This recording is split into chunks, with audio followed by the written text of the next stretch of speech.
François-Xavier Bellamy, bonjour. Vous êtes député européen et aux Républicains. Vous venez de rentrer d'Arménie. Qu'est-ce que vous y avez vu ? J'ai été en Arménie pour dire ma solidarité à l'égard du peuple arménien qui a été victime cette année encore d'une agression caractérisée de l'Azerbaïdjan et de la Turquie. J'ai vu un pays fragilisé, bien sûr, un pays endeuillé par les milliers de morts de cette guerre.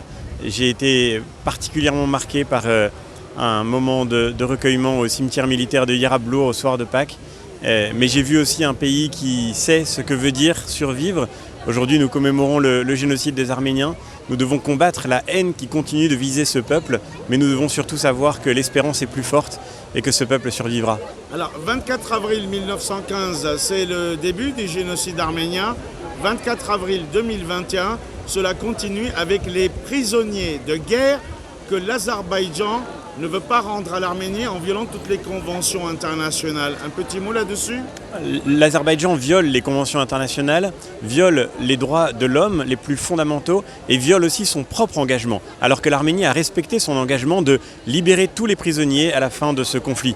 Et de fait, aujourd'hui, l'Europe, qui a été tellement silencieuse dans ce conflit, doit maintenant parler fort et parler d'une seule voix pour dénoncer ce crime de guerre impuni. Elle doit le faire parce que ce sont les droits fondamentaux qui sont en jeu aujourd'hui, mais elle doit le faire aussi pour toutes les familles arméniennes auxquelles je pense aujourd'hui, qui attendent le retour d'un proche et qui sont dans l'angoisse. Nous leur devons ce soutien et nous le leur devons aujourd'hui. Alors la France, merci beaucoup. Par la voix d'Emmanuel Macron, prend des positions, des gestes envers l'Arménie.